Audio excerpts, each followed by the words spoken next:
Welcome back.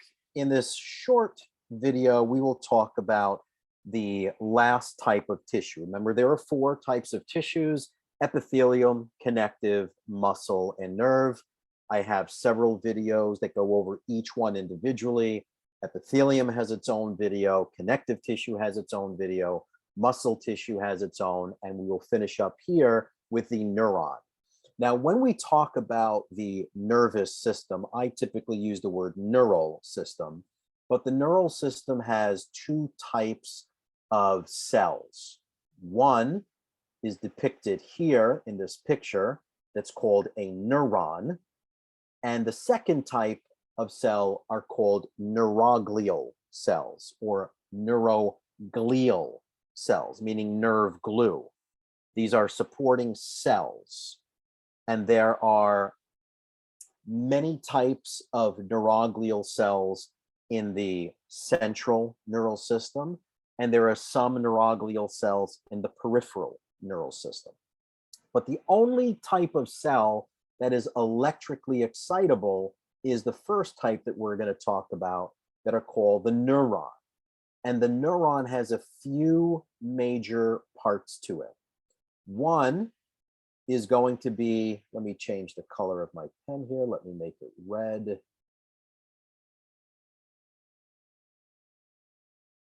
One is this structure that's called the cell body or the soma.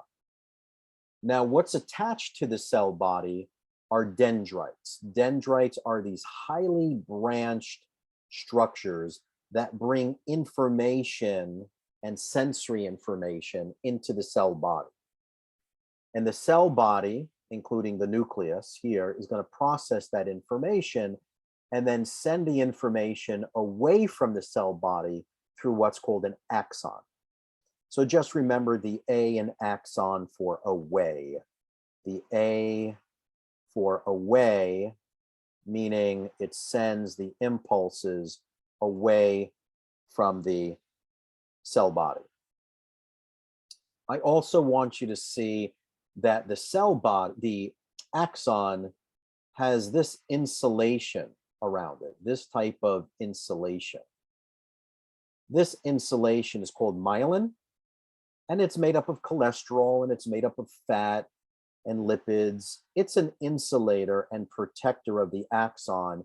And what it does, it's involved in speeding up the action potential to make it to the very end of the axon, where we have these axon terminals.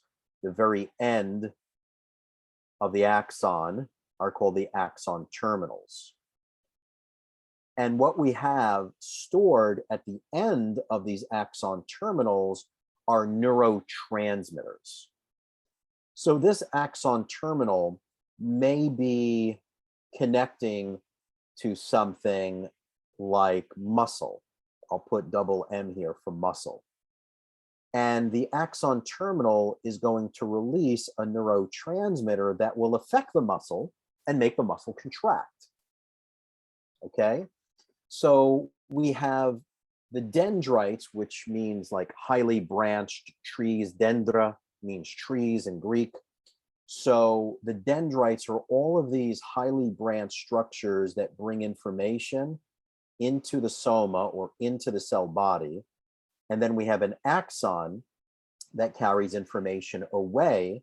It brings it to the end of the axon, called the axon terminal. And at the very end of the axon terminal, there are what's called end bulbs. They actually look like light bulbs, but they're called end bulbs. And there's neurotransmitters stored in there. And each of these axon terminals may join and send information to another part of the body. The first that we'll talk about coming up is muscle. And it tells the muscle to contract, but it needs to send a message there. The neurotransmitter does it. The myelin sheath is produced by one of these neuroglial cells.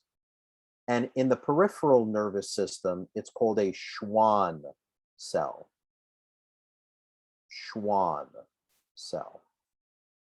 So the Schwann cell produces myelin, and it does it in the peripheral neural system. In the central neural system, it's another neuroglial cell called an oligodendrocyte. We'll just call it oligo for short. An oligodendrocyte is going to myelinate nerve tissue, but in the central neural system, meaning the brain and the spinal cord only. Anything outside of the brain or outside of the spinal cord is called the peripheral neural system, and that's where the Schwann cell myelinates. Now, there's a disease called MS. MS is multiple sclerosis.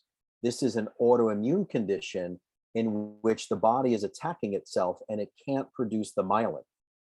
So there's no insulation around these axons, and you start to get neurological dysfunction and misfiring throughout the body. Okay, so again, you have the neuron, which is what we see here.